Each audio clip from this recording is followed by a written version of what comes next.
కూడా మనం అర్థం చేసుకోవాలి. యెహోవా దేవుడు నాకు కాపరి అని ఆయనకి ఎలా తెలుసు? యెహోవా దేవుని చూశాడా? ఆయన ఎక్కడైనా ఆయన చుట్టూ ఉన్నట్టు లేకపోతే ముందు నడుస్తున్నట్టు గమనించాడా, చూచాడా అంటే అవును, అనుభవించాడు.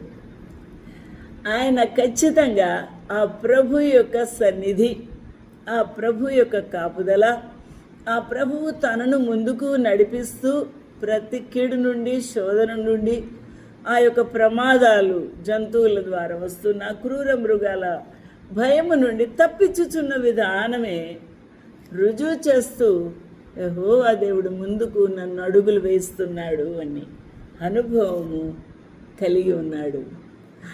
ఎంత బాగుంది! ఇక్కడ పరిస్థితుల గుండా ఆ ప్రభు జయమిస్తూ ఉన్నప్పుడు ఆ యొక్క కొండ కోణల్లో ఎటు వెళ్ళకుండా, జారి పడకుండా, ముళ్ళ తుప్పల్లో చిక్కుకోపోకుండా, ఆ క్రూర మృగములు చీల్చి చెండాడకుండా ఏం చేస్తున్నారు? ప్రభు కాపుదల, భద్రత ఇస్తూ ఉన్నారు.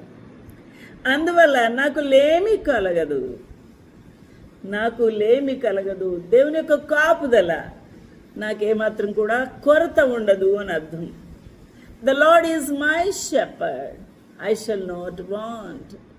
ఆ ప్రభువే నాకు కాపరిగా ఉన్నప్పుడు, ఆ ప్రభు నాకు ముందుగా నడిపిస్తూ దారి చూపిస్తూ ఉన్నప్పుడు ఆ అడుగుల వెంబడి, ఆ దారి వెంబడి నేను వెళ్తాను. ఇంకా నాకు లేమి ఎందుకు ఉంటుంది? అందుకని నాకు లేమి లేదు.